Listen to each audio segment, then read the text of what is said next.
Everyone's uglier than they think. Everyone's more beautiful than they think too. If this story is about anything, it is about that. Most of us don't own our faces.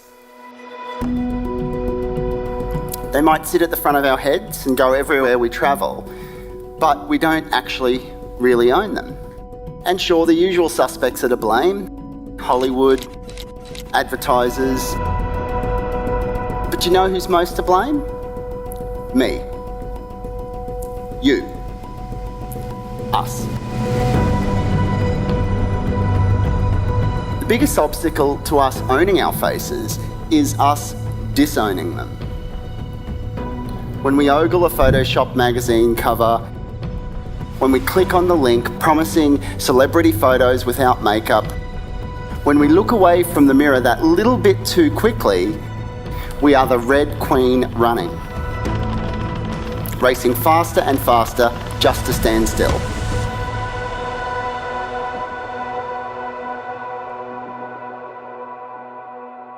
Take my story, for example. You might see that I've got some facial deformities, and they've been around quite a while. When I was developing in my mother's womb, I had a massive tumour form at the front of my face.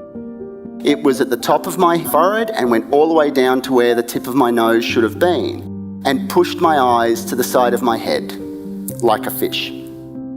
So my mother, her first question to the doctors and nurses wasn't, is it a boy or a girl? Her first question was, is my baby okay? No, Mrs. Hoge, the doctor said. He is not okay. There is something wrong with his head and something wrong with his legs. And she found herself standing at the side of my cot looking down at this. And she rejected me. I put my head down in my hands and I broke down completely.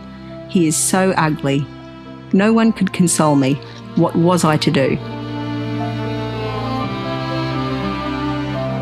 She decided then and there that she couldn't connect with this face. She didn't want to own it.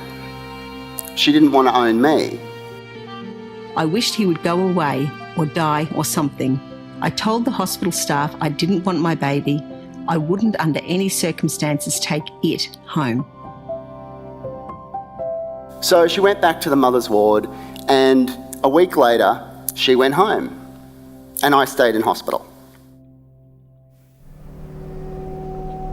She was home, and she was home for about another month, and she started talking to my father and her friends and her family and her doctors and her priests and having a discussion about me, and she was worried about the impact bringing me home would have on my brothers and sisters. Over a month or so, her views started to soften a bit. And so she thought, if she's so worried about the impact bringing me home will have on my brothers and sisters, she better actually give them a bit of a say. So one Saturday morning, they sat down in our kitchen table and had a family discussion. And they talked about my face and about my legs and talked about whether they should bring me home. And my parents gave my brothers and sisters a vote. And they asked, should we bring Robert home? And one by one, my brothers and sisters said yes. They removed the tumour that was in the middle of my face just after I was born. So I was left with no nose and just a flat face and a couple of nostrils in the middle of my face. And my eyes were still at the side of my head. After I came home, my parents had to actually then take me out into the big wide world. And when they did, they started to notice people's reactions. And it's quite funny. In terms of participation in society, it's probably the fact that I have no legs that has more of an impact than my face. But people who meet me for the first time often don't even realise I have prosthetics. We are judged on our faces. So my mother would take me shopping and she'd see people staring. My dad would take me swimming and he'd listen to other kids ask about my squished nose and my funny face. By the time I got to about 4, doctors had spoken to my parents and they said, look, we want to fix this. We want to do some pretty major surgery on Robert's face to make it look a little bit more normal, so he can socialise when he gets to school. The doctors told my parents they were going to do about 40 different surgical procedures. First of all, they were going to slice open my face, cut a V-shaped chunk out of my skull, push my eyes back to the front of my face, and then, because I had no nose, they were going to use one of the deformed toes they were amputating to build me a new one. And then the doctors started talking about the risks. And look, there could be excessive bleeding, there could be an infection, we might stuff it up, the operation might not work. Oh, and by the way, they said, there's a 1 in 4 chance your son may die on the operating table. 1 in 4. Now, my dad was a gambling man, and he did not like those odds. He started arguing with my mum and my doctors and said, why would we risk our son dying at that high a chance just for pride of appearance, as he called it? My mum, I think, understood better the importance of appearance and at least having something a bit more normal of an appearance when you're growing up. My father eventually agreed, and I survived. After that, I looked a little bit more human. I had a less than perfect nose, but I had eyes at the front of my head, and I got on with life.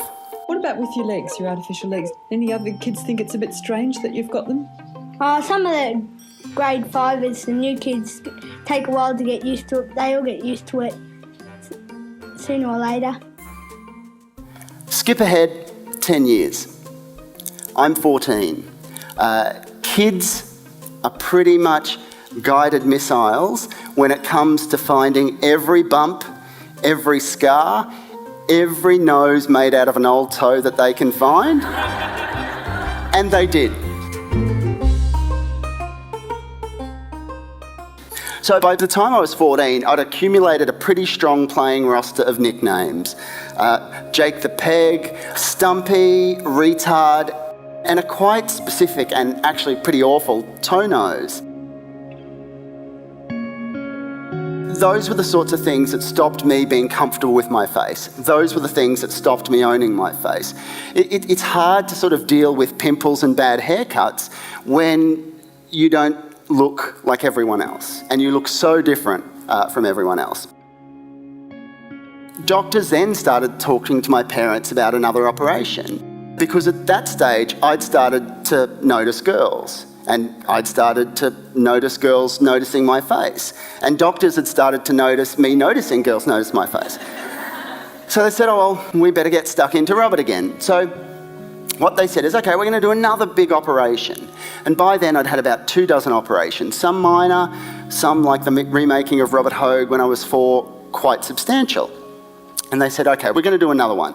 So what they told my parents, they said, look, we'll fill in the bumps at the side of his head where his eyes were, we'll get rid of some scars, we'll remake him a new and much better nose for the second time.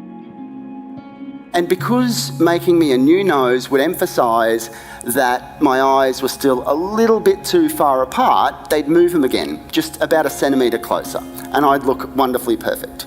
Perhaps like David Hasselhoff, who knows?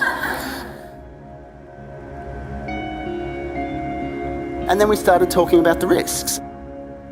The same risks are there, infection, bleeding. They could undo the good work they did when I was 4. And they said, oh, by the way, because we're moving the orbit of your eyes, there's a 1 in 4 chance you might go blind.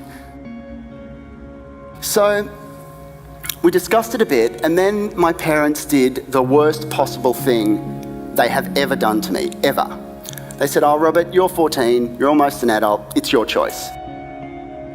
It's entirely your choice, it's up to you. If you want to have this, great. If you don't want to have this, great. I'm finding it more difficult to cope as I get older with the trauma of the operation itself, and it's probably only fear, and that's fear that he may not come through it. Each one is, I think, has a risk. We talked for a while about the risks, and eventually it came to decision time. So I sat down with my parents at the same kitchen table when my brothers and sisters had voted to bring me home 14 years earlier. And my brother was there listening in, and we talked about the opportunities and the risks, and he stayed silent the entire time until we brought up the fact the operation could cost me my eyesight. And he then piped up and said, "What use is it being pretty if he can't even see himself?" In that instant, I owned my face. Yes, Robbie. We can give them our love and attention and our care if they need it, and if they ever need something that we've got, we could share it with them.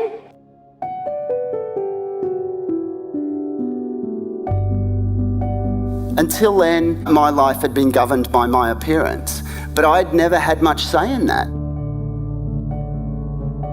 Decisions were made about the fate of my face by my parents, by my doctors, by social workers, by kids teasing me, and the comment from my brother made me realise that I had a choice and I could actually own my face by exercising that choice.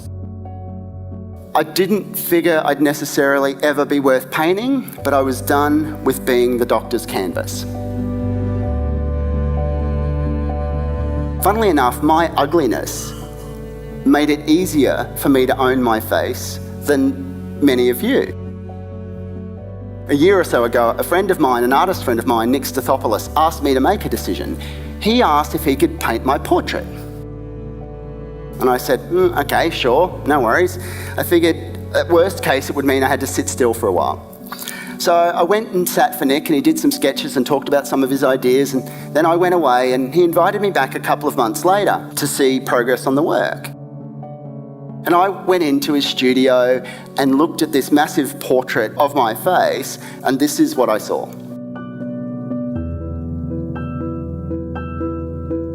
And I just stood silent for 2 whole minutes.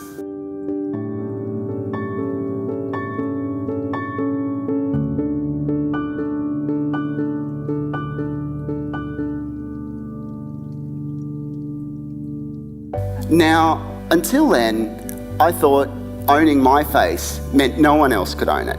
But I looked at this portrait, disturbed, voiceless, silent, crying, because it seemed to me that Nick had gone and owned my face for me. It seemed like this portrait captured every piece of pain, every bit of life I had felt since I was 14. And I think the important thing there is you can own your face too. Owning is choosing. Choose to accept your face. Choose to appreciate your face. Don't look away from the mirror so quickly. Understand all the love and the life and the pain that is part of your face, that is the art of your face. Tomorrow, when you wake up, what will your choice be?